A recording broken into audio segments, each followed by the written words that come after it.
Okay, we're starting. Started late, guys. Okay. So there's a very geschmack teaching from the Rebbe, both from the revealed parts of the perspective and the real parts of Torah. Oops, the video working now. Can you see me? Yeah. Okay, both looking at things from the revealed parts of Torah perspective and looking at things from the dimension of the inner, from the perspective of the inner dimension of Torah. It's a very, very, how should we say, a flavorful vart, very geschmack.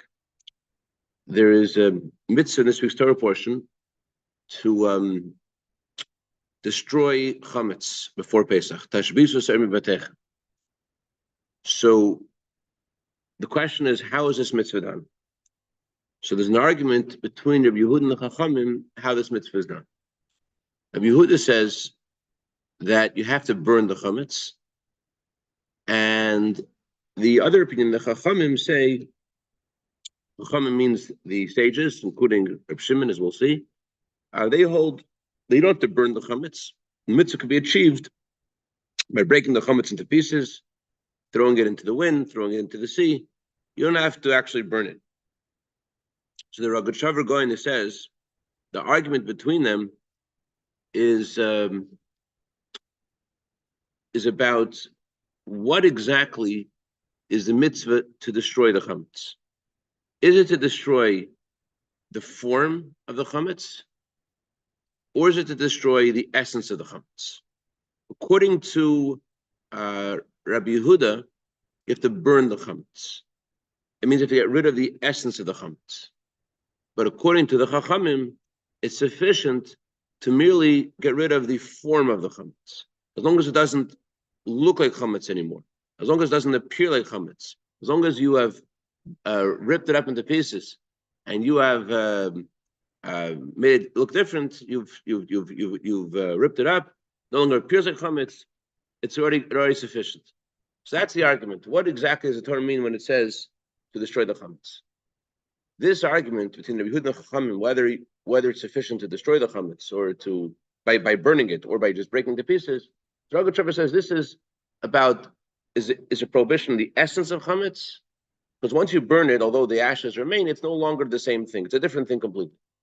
So the Rogatchover says that the Yehuda holds the mitzvah is to destroy the essence of chametz. The Chacham, on the other hand, their opinion is you don't have to destroy the essence of chametz. You just have to make it not be in its form. But once you break it into pieces, that's already sufficient. That's argument by chametz. We find a similar argument they have in two other places, which echoes this theme that the Rogatchover says applies to chametz. There's an argument about the coming of Mashiach. It says Mashiach will come. Vishbati, the Torah uses the same word, Vishbati, like tashbisu. Vishbati chayra min haaretz. I will remove the wild animals from the world. What does that mean? Will there no longer be lions and tigers? Or will lions and tigers be tamed? Will the very existence, the essence of the lion and tiger not exist? Or it will just lose its form? So according to Rabbi Shimon, just like by chametz, he says, mitzvah to destroy the form of the chametz, so too he says the form will change. They'll no longer be predators. They'll still exist. But according to Rabbi Yehuda, they will stop to exist. Vishbati chayra min haaretz, he translates Vishbati as addressing the essence of the animal, not just its form. We find another argument where this theme is echoed as well, the laws of Shabbos. The Torah says that, as the Gemara explains, the Torah forbade us to do work on Shabbos that's connected to our thoughts. It has intent, it has purpose. What if there is no purpose? Is it still forbidden? So according, like for example, the Gemara gives an example, let's say someone has a candle burning, and they extinguish the candle because they want to preserve the candle. So that's a malacha, that's an act done for the sake of itself. Meaning you want the actual extinguishing of the candle is the goal, because that way you'll preserve the candle. That's called malacha hatzricha legufa. The action, the work that you're doing is for the sake of itself. So, but let's say the reason you're extinguishing the candle is not because you want the candle, it's because someone is sick and they need to sleep, or you're afraid of someone's going to see you, and you want to extinguish the candle not because you want the candle, you're extinguishing the candle, extinguishing the fire because you of some other external reason. Is that forbidden? So according to Rabbi Shimon, since Rabbi Shimon says the prohibition is on the form, as long as it doesn't have the form of the prohibition of Shabbos, as long as your intent is not for the candle itself, that's not considered the malach of Shabbos. It's permissible.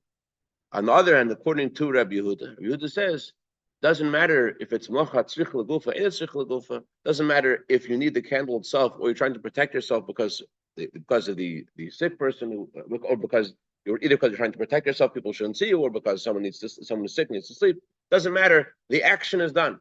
So Yehuda addresses the essence of the action versus according to Rabbi Shimon, as long as the form is not the same, as long as your intent is not the same, it's okay. Similar argument about davar shein miskaven. If your intent of doing this action is do you intend to you're dragging a chair on the floor and it's going to make a hole? Is that prohibited? Is it a problem? You have no intent in making that hole. Is that prohibited?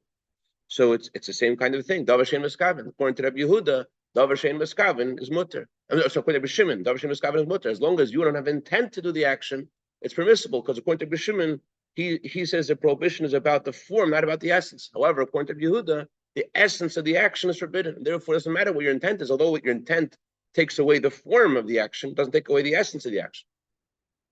There's a similar to carrying this argument they have about chametz to another area of chametz, which seems to echo this. The Torah says one way to achieve tashbisu, to destroy the chametz, is by declaring it, by being mevatel the chametz. What is the definition of being mevatel chametz, of nullifying the chametz? There's an argument among Rishonim. What does nullifying it mean? If you declare the chametz to be to you as if it is dust, as you consider in your heart, this is meaningless to me. I don't want it. This is meaningless. This is ugly to me. This is now earth. This chocolate cake is now ugly. I look at it as if it's like dust. According to many Rishonim, Rashi, it's sufficient. According to others, like Tesis says no. Tesis says in order to nullify the chametz, you have to declare it onus. It's the same argument. Is it about destroying the form of the chametz, saying I don't want this, I consider this chametz to be like earth, or is it about the actual chametz being removed from your possession, like Tosfos, who says it's hefker, has to be declared ownerless, it's not yours anymore. Similar discussion is about chametz after Pesach. Chametz after Pesach. What's the how do we look at chametz after Pesach? According to Rabbi Yehuda, who says the prohibition is on the essence of the chametz. So although after Pesach there's no prohibition of eating it, no prohibition of enjoying it, but the actual chametz is still forbidden. According to Reb Shimon, yes, it's forbidden after Pesach, but it's forbidden after Pesach only as a gezeira, as a decree, but not that there's actual problem with the chametz itself. Because there's no issue now. There's no prohibition of eating it, no prohibition of enjoying it. So therefore, the actual chametz doesn't bother. There's another reason to make it prohibited for a decree. People may make a mistake, but there's no actual issue with the chametz itself, because according to him, there never was an issue with the chametz itself. The prohibition is only on the form, not in the essence. This argument between Rabbi Yehuda and Rabbi Shimon, let's go a little deeper into it from the perspective of Chassidus. Rabbi Yehuda and Rabbi Shimon, their argument about the about chametz, whether the prohibition is on the form of the chametz or on the essence of the chametz, can be traced to the impurity of Mitzrayim. The prohibition of chametz is connected also to how far the impurity of Mitzrayim reached in the world. There's an argument by Mitzrayim, if each plague was made up of 4 parts, or each plague was made up of 5 parts. So what's the argument if it's made up of 4, made up of 5? So the argument is, says the Kolbai and others, the argument is the impurity of Egypt, how far did it reach? Let's preface this for a second. There are different kinds of prohibitions in Torah. There are things which are forbidden to be eaten, right? Why is something forbidden to be eaten? Because its energy comes from the three impure clippus. It's something that comes from something non-kosher. And its energy is from tuma, from impurity. So if a horse is impure, why can I ride on a horse? So the answer is that there's only one part of the horse that's forbidden. It's forbidden as it is in the form of food, but the tsura, but the actual material of the horse, or it's more the potential of the horse, where it's not in the form of food, is permissible. So the prohibition only reaches a very specific form of horse, doesn't reach every part of the horse, and that's why I'm not a ride on the horse. With chametz, it's forbidden not only to eat the chametz, it's forbidden also to enjoy the chametz, which shows that the prohibition reached a deeper place. But still, even with chametz, is it, even when there's a prohibition of enjoying it in any kind of form, which shows that the prohibition has reached a deeper place. But with chametz, there's another degree which we don't find by other prohibitions. It not only is it forbidden to enjoy it in any way, which shows that there's the form of chametz is more fungible. It's not about any specific form. It's about the many potential forms of chametz. But as long as you're talking about enjoying it, you're still talking about a form. With chametz, there's an additional prohibition. Chametz is not allowed to own the chametz. That shows the very essence of the chametz is a problem. So that echoes the opinion of Yehuda, who says that you have to destroy the chametz. Why must you destroy the chametz? Because the essence of the chametz is a problem. Well, everyone agrees you can't own chametz. What do they say about owning chametz? So the Ran actually says that the prohibition of owning chametz is a unique biblical prohibition. Usually we associate the prohibitions of the sages as having to do with a decree, a fence around the Torah. But the Ran says a prohibition of owning chametz is also a fence around the Torah. The Torah makes its own fence. The Torah doesn't want us to come to eat chametz, and therefore, although there's no actual issue with owning chametz itself, the Torah makes its biblical prohibition because it doesn't want us to come to eat the chametz. The Torah itself makes a fence around itself. It's not that Torah is concerned so much. It will own the chametz. Torah doesn't want us to violate the issue of eating the chametz. Therefore, it forbids the ownership of chametz. So taking this to the argument about the plagues. So the opinion which says that you're not allowed, that the plagues touched each plague was made up of 4 plagues. Says the Kolbe, what does it mean made up of 4 plagues? The plague had to destroy not just the water turning to blood. The water turning to blood didn't just touch the form of the water, but in every, as Rambam says, in everything in the world, there are all four elements of water, fire, wind, and earth. So in the plague of the water turning to blood, says the Kolbe, it also affected the 4 elements within the water. The opinion which says that it affected all 4 elements is like the Chacham, like the sages, who say the issue, the impurity, is in the form. And be part of the form, the deepest part of all kinds of the form, but however, the opinion of Rabbi Kiva, who says that each makkah, each of the 10 plagues that was made up of 5 makkahs, was made up of 5 plagues. Each plague was made up of 5. He is of the opinion that the plague didn't just reach the 4 elements. Nachmanides says that before Hashem made the 4 elements of creation, he also made the Chomer Hayuli. He made a potential mass that could turn into any of the 4 elements. So that's something that touches not just the 4 elements of each plague, but also the very stuff of the earth that the plague is made of. So Rabbi Kiva says the issue is in the very essence of the chametz. The impurity of Egypt touched the essence of the earth, essence of creation. Versus Rabbi Lazar says it touched the form of creation.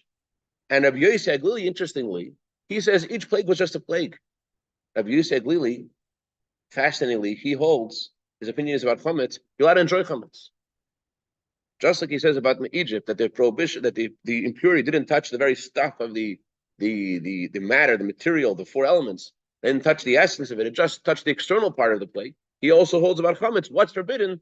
Just the most external part of chametz, just as eating as a food, enjoying it is okay. So this is very synonymous with the inner dimension of Torah and the exoteric part of Torah. We see how they fit very, very well. But just translating this in our lives, what does it mean that the the impurity of Egypt reaches the essence of the thing or not? The previous Rebbe, he was in this very Yekisha community, very had a very hard time with change. And this person told the previous Rebbe, I was successful in meditating on giving my life to Hashem. The Arizal says, when you say Hashem Echad, you have to be ready to give your life to Hashem. You say the words Hashem Echad, you have to say that. When you say Echad, you have to think, I'm ready to give my life to Hashem. So this man bragged to the previous Rebbe, I did this meditation for a full minute. So the issue isn't that it was just 1 minute. The issue is that the guy was looking at a clock. I'm ready to go all the way. I'm going to go to the very end. The very end. What time is it? Very end. Okay, I'm there. Still going to the very end. So that's or in a more refined, looking at this more profoundly. It's possible to give your life, but think like, I'm giving my life. I'm giving my life. So that's the meaning of the impurity of Egypt. Egypt is about limitations. That its impurity can even reach our devotion to Hashem on the highest of levels, could also be tainted by the impurity of Egypt. And this is the mitzvah to destroy the very essence of the chametz, not to own the chametz. That Hashem wants us to give ourselves over to Him beyond limitations. And this will be realized the coming Mashiach, when Hashem will take us out of this exile and be the full revelation of godliness beyond the limitations. L'chaim.